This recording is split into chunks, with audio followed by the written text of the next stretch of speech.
Hola, os doy la bienvenida a mi Odisea Literaria. Yo soy Estíbaliz y hoy vengo con el wrap-up de febrero porque estamos ya en abril. Digo yo que va siendo hora de reseñaros mis lecturas de febrero. Vamos a empezar por las infantiles. Ya sabéis que mínimo me leo un libro middle grade al mes. En concreto, en febrero leí 3. Vamos a empezar por estos que son la entrega 1 y 2 respectivamente de Los misterios de Lady Berta, escrito por Brian Freschi e ilustrado por Elena Triolo. Estas son las dos primeras entregas y se acaba de publicar ahora a principios de abril la tercera, que todavía no tengo, pero espero poder hacerme con ella pronto porque la verdad es que me han parecido muy chulos. Se trata de una serie middle grade, como os digo, para lectores de a partir de unos 6 años aproximadamente, pero ya sabéis que esto varía un poquito en función de la capacidad lectora de cada niño. La protagonista es Berta, una niña que vive en el Londres de finales del siglo XIX, en una gran mansión aristocrática donde se celebran bailes grandilocuentes y se reúne la florinata de la ciudad. Pero como buena detective, a Berta no le interesa nada de eso, sino que lo que le apasionan son los misterios. De hecho, le apasionan tanto que junto a sus amigos, que son los hijos de los miembros del servicio de su familia, funda una agencia de detectives y se dedican a resolver misterios a la hora del té. Como ya os he adelantado antes, me han parecido unos libros fantásticos con todo lo que tienen que contener unas buenas historias de detectives infantiles. En primer lugar, pues un misterio que sea fácil de seguir para los niños, pero que no sea como súper evidente desde el principio, sino que se va construyendo muy bien a través de las pistas que van encontrando Berta y sus socios en la agencia de detectives. Además está muy bien hecho porque cada uno de los niños tiene como una función concreta dentro de la agencia o se encarga de investigar un tema o a un tipo de personas en concreto. En esta primera entrega dedica unas páginas a presentárnoslos a todos y a presentarnos la agencia donde tienen su oficina, digamos. También me ha parecido un tremendo acierto el formato de los libros porque está repleto de ilustraciones a todo color, pero ya no solo eso, sino que también combina pues viñetas así más tipo cómic, que no es que complementen a la narración, sino que de vez en cuando incluso la sustituyen. ¿Veis? Aquí, por ejemplo, tenemos que la escena empieza aquí, sigue con estos bocadillos y luego pasa a seguir con la narración, así que está muy bien porque además en los bocadillos la letra es mayúscula y eso pues facilita bastante la lectura para los niños y los mantiene enganchados al ir cambiando un poco la estética y el formato. Y ya os digo que en cuanto a los misterios, la verdad que me han parecido muy entretenidos. Tenéis disponibles también los dos libros, los tres de hecho, el nuevo que acaba de salir también en catalán y evidentemente en castellano también, que son las ediciones que os estoy enseñando. Por cierto, que se me ha olvidado, o sea, son los libros de Los misterios de Lady Berta, pero el primero se titula Los sombreros hechos trizas y el segundo se titula La tarta desaparecida. Y el otro middle grade que leí en febrero fue Manuela Jones, El misterio de la Alhambra, de Miriam Mosquera, con ilustraciones de Raquel Travé. Esta es la historia de Manuela, que tiene 13 años, y en un viaje con sus padres y su hermano gemelo a Granada, descubre que una banda criminal ha robado la llave de la Alhambra y evidentemente ella se va a poner a buscarla. Sinceramente, una saga middle grade sobre arqueología para mí es un sí rotundo. Este es un libro que a la Estíbaliz de unos 11 años que soñaba con ser arqueóloga le habría flipado. Por un lado porque la protagonista Manuela Jones es como la perfecta aventurera, posee el conocimiento arqueológico necesario porque sus padres son arqueólogos y trabajan en un museo, ella se ha criado en un museo, prácticamente puede moverse por uno con los ojos cerrados y además tiene la valentía y el arrojo necesarios para ir tras unos delincuentes que amenazan el patrimonio nacional y ese creo que es otro de los puntos fuertes ya no solo de este libro, sino que según tengo entendido de lo que va a ser toda la saga, porque el segundo ya se ha anunciado, si no me equivoco se va a publicar en mayo, pero el caso es que van a ser unos libros de arqueología y aventuras, pero centrados en nuestro propio país, porque hay muchos libros de aventuras de este estilo, pero normalmente se ambientan en países más lejanos, países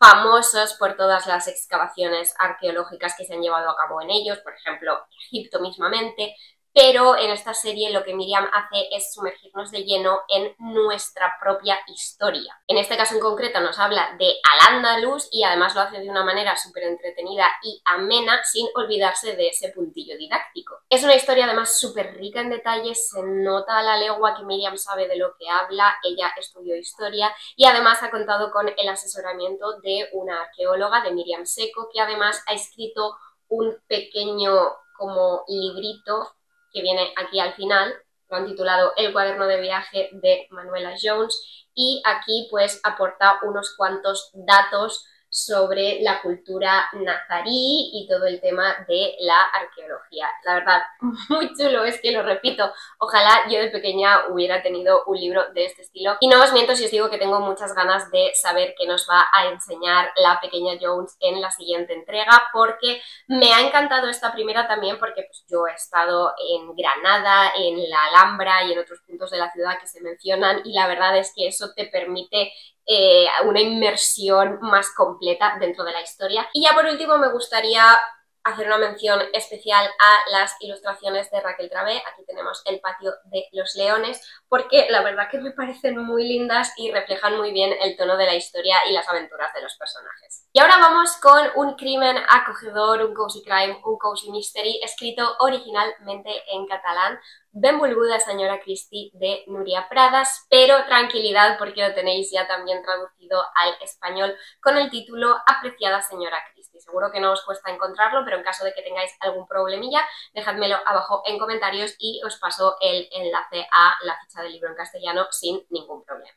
El caso es que esta además es una obra de ficción histórica, además de misterio, y tenemos a Emma, nuestra protagonista, que después de la Segunda Guerra Mundial se marcha a un pequeño pueblecito de Inglaterra porque su tía ha muerto y le ha dejado en herencia pues su piso y la librería que regentaba en el pueblo. Y en Dartmouth, este pequeño pueblecito, Emma va a intentar reconstruir su vida y además aprender a llevar un negocio y, bueno, pues establece relaciones con algunos de los habitantes del pueblo, y en esto se ve inmersa en un crimen local que por algún motivo parece tener alguna relación con un crimen famoso en Inglaterra, pero de hace bastantes años, creo que de 1910, y pues parece tener relación con el crimen que se ha producido en este pueblecito al que se ha mudado Emma. Debo decir que este libro, ante todo, me ha parecido un homenaje a Agatha Christie, una de las autoras más maravillosas y prolíficas de la historia. Si bien Agatha Christie quizá no es uno de los personajes principales, sí que es un pilar fundamental de la investigación, porque Emma, cuando llega a cierto callejón sin salida, no sabe cómo resolver el caso que tiene entre manos, va a pedirle ayuda a esta famosa escritora que vive en una casita de campo muy cerca del pueblo donde vive ahora Emma también. Además, lo que Núria Pradas, la autora, ha creado aquí es una situación ficticia que supuestamente inspiraría luego a Agatha Christie para escribir un libro que escribió de verdad. La señora McGinty ha muerto. Yo no he leído ese libro canónico de Agatha Christie todavía, de modo que no puedo establecer comparaciones o contaros si realmente me parece que es creíble que esta historia inspirara la de la señora McGinn, pero sin duda puedo deciros que Apreciada señora Christie o Benvolguda señora Christie me ha dejado con ganas de leerlo. No creo que haga spoiler de la trama de ese otro libro de Agatha Christie, o al menos eso espero. Pero bueno, que lo sepáis, que tengáis la información, porque me parece importante. Volviendo a lo que es esta historia, tenemos entre manos un cozy crime bastante pausado, que tiene un inicio lento, porque además pues tenemos a Emma que se está instalando en su nueva vida, que intenta sacar adelante un negocio y que está conociendo pues a la gente del pueblo, y necesitamos esa etapa como de que ella se implique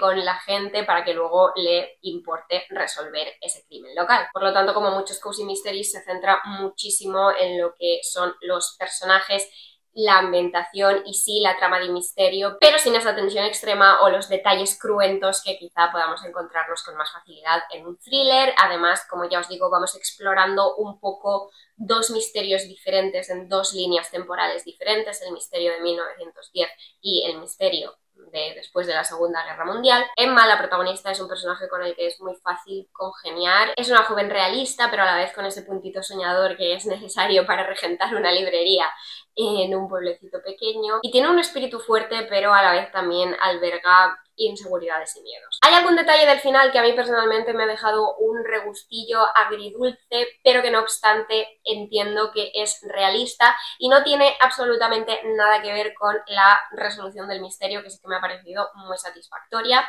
Así que os recomiendo esta lectura porque considero que es entretenida y que aporta un toquecillo diferente a lo que es el Cozy Mystery gracias a la mezcla de elementos y aparte a mí personalmente me ha encantado lo de ver a Agatha Christie como un personaje dentro de un libro de misterio. A continuación, un cómic, concretamente La Guerra de los Dioses, que es el cuarto y último tomo del segundo año de aventuras en cómic de El Décimo Doctor. En concreto este está escrito por Nika Baptist, James Pitti, Georgia Esposito, Warren Please, Ariana Florian y Hi-Fi. A ver, la verdad, estos cómics de Doctor Who son entretenidos, pero confieso que hace bastantes tomos que ninguno de ellos me vuela la cabeza como hicieron los primeros cómics de Doctor Who que leí. Y yo sigo prefiriendo la serie de lejos, aparte porque me parece bastante más dinámica cuando se sueltan explicaciones científicas y tal, el hecho de ver a los actores con todas sus emociones soltando la parrafada, pues hace que sea más fácil de entender y más fácil de llevar que no si tú estás leyendo el texto en los bocadillos. No obstante, como a veces hay que esperar bastante entre temporada y temporada de la serie, pues oye, está bien tener los cómics mientras tanto para tener una dosis de Doctor Who en tu vida. En este caso por fin llegamos al desenlace de la trama de Sutekh y Anubis y no os voy a mentir, me ha resultado algo liosa en algunos puntos, pero básicamente porque había que recuperar bastante información de tomos anteriores. Creo que este arco, esta trama de la historia se inició en Las Fuentes de la Eternidad, que era el tercer tomo del primer año de aventuras del Décimo Doctor en cómic. Sé que es un poco lioso si no estáis al tanto de lo que son los cómics y los años de los doctores y todas estas cosas, pero el caso es que la trama de Sutekh y Anubis se inició hace como 4 cómics y el primero de ellos se publicó hace ya unos añitos porque han espaciado bastante la publicación de los últimos, así que yo con mi memoria de pez he tenido algunos problemas para seguir el final de esta trama, de esta historia, porque no me acordaba de los detalles. Además, creo que quizás sea más fácil de seguir si habéis visto lo que son las temporadas antiguas de Doctor Who, es decir, no a partir del reboot de 2005, 2008, nunca me acuerdo. Pero bueno, Doctor Who empezó en el año 1960 y pico, si no me equivoco, empezó siendo en blanco y negro y en esa primera etapa de la serie, digamos la antigua, sí que aparecían Sutekh por lo menos y me parece que Anubis también, así que los espectadores que estén familiarizados con esas temporadas antiguas quizá tengan más facilidad que yo para seguir lo que es esa trama. Al margen de eso, creo que sí que tiene un puntito bastante interesante porque mezcla todo el tema de los dioses egipcios con alienígenas. Y a ver, ¿quién no ha escuchado las teorías de la conspiración acerca de la construcción de las pirámides? Lo bueno es que el final de este arco ha apelado bastante a sentimientos y emociones de varios de los personajes, tanto del Doctor como de algunas de sus companions, y la verdad para mí esa es mi parte favorita de Doctor Who, la parte emocional y de desarrollo de los personajes y las relaciones de amistad que crean entre sí, etcétera. Y relacionado con esto, además del final de la historia de Sutekh y Anubis, tenemos luego una historia un poquito más corta que empieza y se cierra en este mismo volumen, que me ha gustado porque apela precisamente a ese puntito nostálgico que me provoca ver a algunas de las companions que yo conozco de la serie de televisión en el formato cómic. Es una historia en la que nada, quizás salen 2 o 3 companions en unas escenas muy muy breves, pero se habla de ellas y, como os digo, pues se apela un poquito a ese sentimentalismo y conmigo ahí aciertan de lleno. Y en febrero por fin retomé la saga de Las Florero de Lisa Kleypas. Dije que lo iba a hacer y lo he hecho.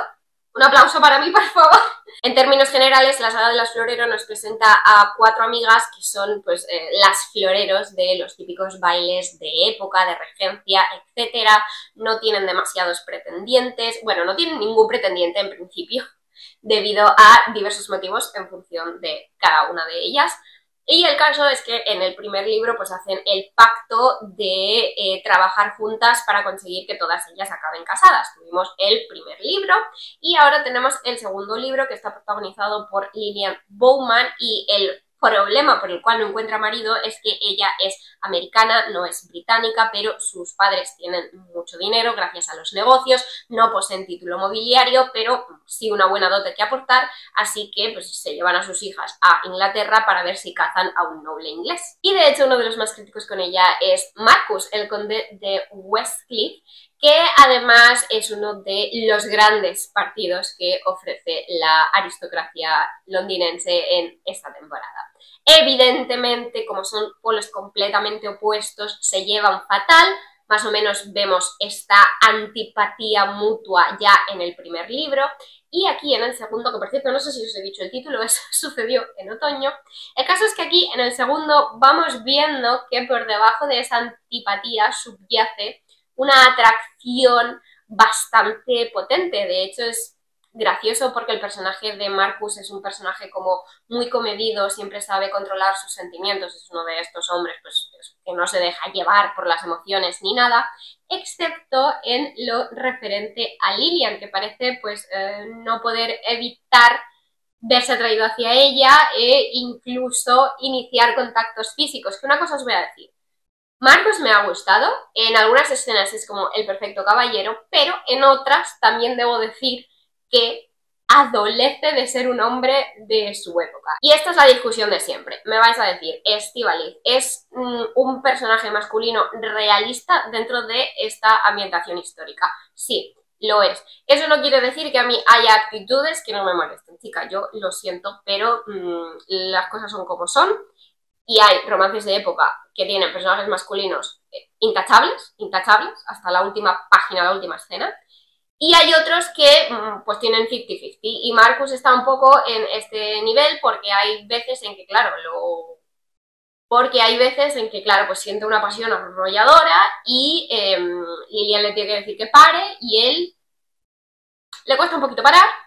Luego no tiene reticencias a hacer ciertas cosas cuando ella está borracha. Pero bueno, no os vayáis a creer que todo esto significa que no he disfrutado del libro, porque me ha gustado mucho, me ha parecido entretenidísimo, me lo he bebido, ha sido una lectura conjunta además con mi hermana y ha sido muy guay poder ir comentando, poder ir despotricando de ciertos personajes bastante horribles y poder ver un poco cómo florece y se desarrolla la relación entre Marcus y Lillian, que Lillian la verdad es una fuerza de la naturaleza. Se ve bastante el contraste entre su mentalidad americana y el hecho de que no tiene pelos en la lengua con otros de los personajes del libro y con el propio Marcus, evidentemente. Sí que es cierto que a lo mejor hay algún punto en el que lleva su cabezonería demasiado lejos, pero bueno, estas cosas suelen pasar en los libros y ya os digo que he disfrutado mucho, he disfrutado de ver cómo va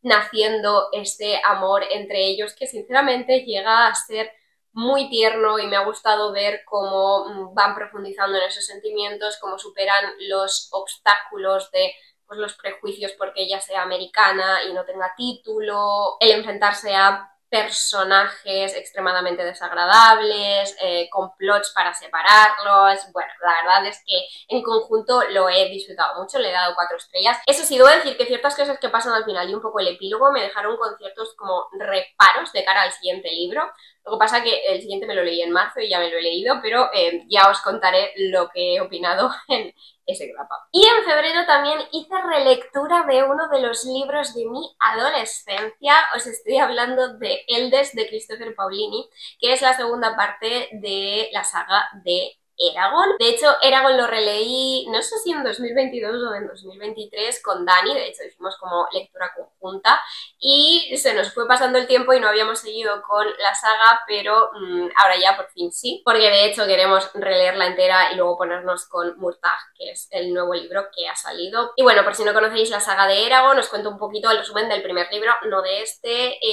Eragon vive en Alagesia, que es una tierra pues de fantasía, en la que antes existían los jinetes de dragones. ¿Y qué pasó? Que, bueno, simplificando un poco la cosa, un jinete malo o malísimo cogió a su dragón y mató a todos los demás jinetes y dragones, excepto a unos pocos acólitos suyos. Y Eragon es un granjero de 16 años que vive en un pueblo perdido en las montañas y un día está cazando y se encuentra una extraña gema que se lleva a su casa y de la que acaba naciendo un dragón que lo elige como su jinete. Y pues a partir de aquí os podéis imaginar el viaje del héroe, etc. Y esta es la segunda parte, no os voy a dar detalles de esta sinopsis porque si no os haría spoiler y en caso de que queráis leer la saga algún día, pues no quiero estropearosla. Es una experiencia releer este libro 20 años después de su publicación porque se publicó en 2005. ¡Wow! Definitivamente le veo más fallos que cuando lo leí de adolescente, es normal, mi bagaje es mayor, he leído muchas más historias de fantasía desde entonces, pero también veo sus aciertos y veo los elementos de esta historia que han inspirado muchas otras historias de fantasía que han venido después, que se han escrito en años posteriores. Es un segundo libro de saga que encaja bastante bien en el prototipo de segundos libros porque es como más pausado, es normal, en el principio pues Eragon descubre que es un jinete de dragón y su vida cambia de la noche a la mañana, es muy frenético todo y este libro es un poquito más de pausa, la trama política y bélica no avanza enormemente, aunque algo avanza, sino que se centra más bien todo en el desarrollo de Eragon como jinete de dragón, pero también un poco en su desarrollo a nivel personal. En este libro es la primera vez que realmente tiene tiempo de pararse a pensar y reflexionar sobre todos los cambios que han acontecido en su vida, lo que significa para él, etc. Y pese a que entiendo lo necesaria que es esta parte para desarrollar a Eragon como personaje, reconozco que hay puntos en los que se me ha hecho un poquito lento, un poquito pesado. De hecho, mis personajes favoritos en el les han sido Roran y un poco por extensión el resto de habitantes de Carvajal. Esa parte de la trama me ha parecido súper interesante, como él coge las riendas de una vida y una aldea destrozadas y las salva, y además el amor y la lealtad hacia su enamorada Katrina me enternecen un montón. Y luego también me ha interesado muchísimo la trama de Nasuada, que es la líder de los Bardenos, que son los rebeldes que se oponen al imperio, al malo malísimo, y pues eso, ella es una mujer joven que debe dirigir a un montón de gente con los típicos hombres más mayores oponiéndose o creyendo que van a poder manipularla a su antojo. Muy interesante, de verdad. Y al final, sin duda, deja todas las piezas del tablero en posiciones como muy interesantes, así que estoy deseando no empezar con Brisingr, el tercero, porque de hecho ya lo he empezado, pero estoy deseando seguir con él. Y ahora pasamos un poco a las historias románticas. En primer lugar, La mesa de los solteros de Sara Desai. Es como el tercer libro dentro de una trilogía de historias contemporáneas, pero yo me lo he leído sin haber leído los dos anteriores y no siento que me haya perdido nada, ni ninguna referencia ni nada, así que yo diría que se pueden leer de modo independiente y que no es necesario leerlos en orden. No obstante, confieso que este me ha resultado súper entretenido y tengo ya los dos anteriores preparados porque en algún momento me los voy a querer leer. Pero La mesa de los solteros es un Grumpy Sunshine de manual, es la historia de Zara Patel, que es una buenísima abogada que además se divierte o se entretiene buscando parejas a el resto de solteros de la mesa de los solteros donde la sientan siempre en las bodas. Eso sí, ha renunciado a encontrar el amor para sí misma hasta que conoce a Jay, que es un ex militar con una empresa de seguridad privada que no tiene tiempo para el romance, pero lo que sí que tiene son algunos posibles socios para su negocio que consideran que daría una imagen como más de fiar con una relación estable. Así que establecen un pacto. Él le va a presentar a ella a varios clientes famosos de su empresa para que ella pueda ser su nueva abogada y ella le encontrará pareja a él. Y estoy segura, si habéis leído o visto en formato película alguna comedia romántica, de que ya sabéis un poco cómo va a ir la trama. Es una historia de dos polos opuestos, con una química bastante innegable que me ha entretenido muchísimo. Sí que es verdad que hay alguna cosilla del final, obvio, porque yo siempre tengo problemas con los finales, que no ha acabado de convencerme al 100% y bueno, luego alguna quizá pequeña como incongruencia en el sentido de que pues él es un tío de estos como muy machote, no le interesan los sentimientos, no le interesa el amor, pero la verdad deja esa fachada bastante rápido porque se cuelga de ella con bastante celeridad, cosa que a mí me encanta, o sea, me encanta un hombre súper enamorado de la chica. Y la verdad es que tiene algunas escenas súper tiernas y ambos personajes me han gustado mucho, tanto juntos como por separado. Y es verdad que pese a ser una comedia romántica que tiene un aire muy ligero, también trata algunos otros temas más serios que sí que le dan como ese toque más realista a la historia. Estamos hablando de temas como ataques de ansiedad, el síndrome de estrés postraumático, dificultad para mantener relaciones a largo plazo por falta de modelos de relaciones sanas, etc. Por último, si bien es verdad que el ritmo quizás se estanca un poquito hacia la mitad y vuelve a pegar un acelerón hacia el final, es sin duda una comedia romántica que voy a recomendar, de hecho ya os la he recomendado en algún vídeo, porque además me ha gustado mucho el toque que aporta todo el tema de la cultura india, por si no lo habíais deducido por la ilustración, pues tanto Zara como Jay son indios, bueno, él es mestizo me parece, y se ve mucho todo ese tema, sobre todo como son las bodas indias, se describe mucho la comida, que, o sea, qué ganas de comer samosas, por favor, me entraron leyendo este libro, y ese toque, la verdad es que ha sido original y bienvenido. La penúltima reseña de este wrap-up va a ser Matrimonio para uno de la Macy. Es una rom-com en la que nos encontramos a Jack y a Rose, muy rollo Titanic. Ella siempre ha soñado con abrir una cafetería en uno de los edificios que poseía su tío, pero su tío ha fallecido y parece que en el testamento ha dejado especificado que ella solo se quedará con ese edificio si está casada. De hecho, su marido se quedará con el edificio, pero ella podrá abrir la cafetería en la planta baja. Y ella evidentemente no está casada, pero conoce a Jack, el abogado de su tío, que le propone un matrimonio de conveniencia. Se casarán, él podrá quedarse con el edificio y ella abrir la cafetería de sus sueños. También es un Grumpy Sunshine, él muy arisco, ella pues como más abierta y le divierte mucho hacerlo rabiar y verlo sonreír también muy de vez en cuando él le demuestra pues que en realidad también tiene ese lado más tierno. Y debo decir que con este libro me ha pasado un poco lo mismo que me pasó con el otro único libro de la autora que he leído hasta la fecha, que creo que se titulaba Charlie, el amor y los clichés, que en general me han gustado, me han parecido entretenidos, pero el final, y ya sé que yo suelo tener problemas con los finales de comedias románticas o de historias románticas, os lo digo muy a menudo para que lo tengáis en cuenta, que es algo muy mío, que quizá no le pasa a todo el mundo, pero claro, al ser la misma autora y al haber tenido un poquito como el mismo problema con el final, pues canta un poquito más, por decirlo de alguna manera. Pero bueno, a ver, vamos a empezar por las cosas buenas. Me ha parecido una historia bastante tierna y el desarrollo general de la relación de Rose y Jack me ha gustado mucho. De hecho, él es que está siempre ahí para ella, la apoya un montón al 100%, incluso cuando ella pasa por algunos problemas de salud y todas esas escenas, sinceramente, habiendo tenido yo misma ciertos problemas de salud hace relativamente poco, me han tocado la fibra ciertas escenas, ciertas conversaciones, pero además creo que en general se hace bastante hincapié en lo que es la dimensión